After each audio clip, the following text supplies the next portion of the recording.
slavery and entrepreneurs in a relentless contest for wealth.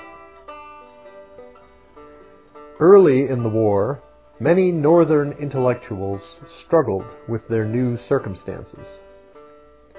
The Illinois abolitionist G.W. Bassett refused to embrace a war that might free the slaves.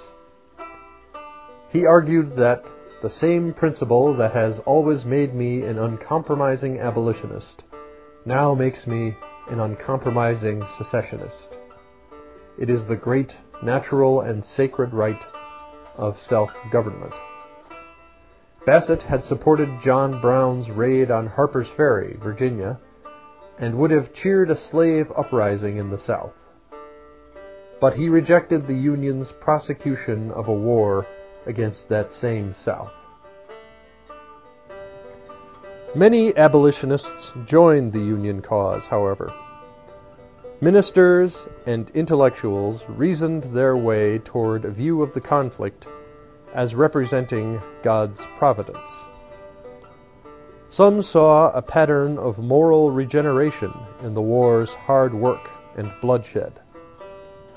The Reverend J. M. Sturtevant, president of the abolitionist Illinois College, spoke on the lessons of our national conflict in July of 1861. He suggested that the war's adversity might cure 4 of Americans' chronic vices, including a morbid philanthropy, an ostentatious and costly self-indulgence, a lack of loyal admiration and reverence for a strong and energetic government, and a disposition in our notions of national policy to substitute the will of majorities instead of justice and the will of God. Sturtevant argued that the war discredited the antebellum movement for humanitarian and social reform. Echoing earlier American political self-examinations, the minister argued that Americans' individualism had left them self-centered and incapable of virtue. He concluded that the war will furnish the very discipline we need. Even William Lloyd Garrison characterized Republicans as instruments in the hands of God. Despite many Northern ministers and intellectuals circling the wagons around a newly authoritarian set of beliefs, the war's carnage sparked an outpouring of anxiety among those still clinging to humanitarian ideals.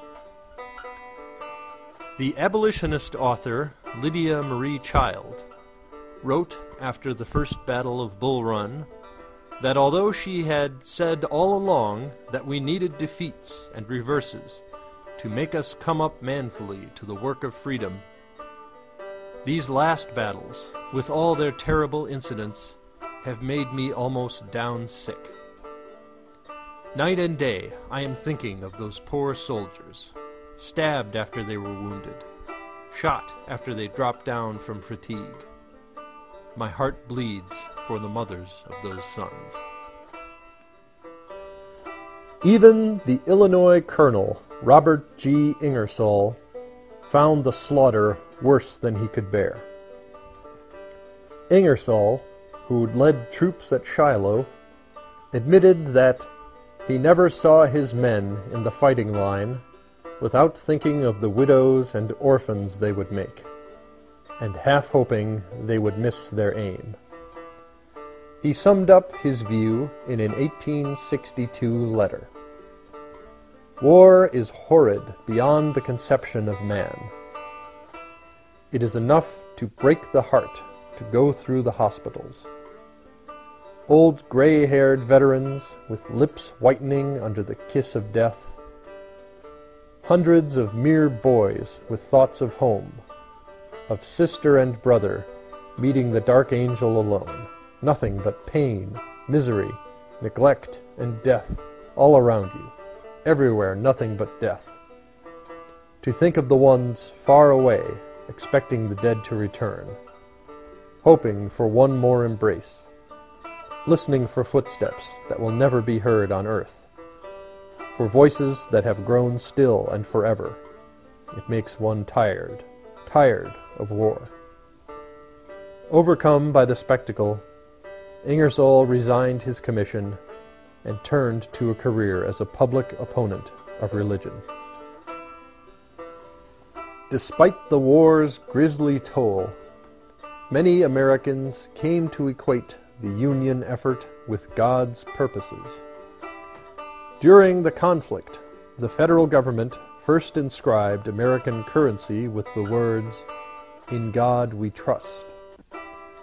Julia Ward Howe's Battle Hymn of the Republic emphatically identified the nation's war goals with God's terrible swift sword.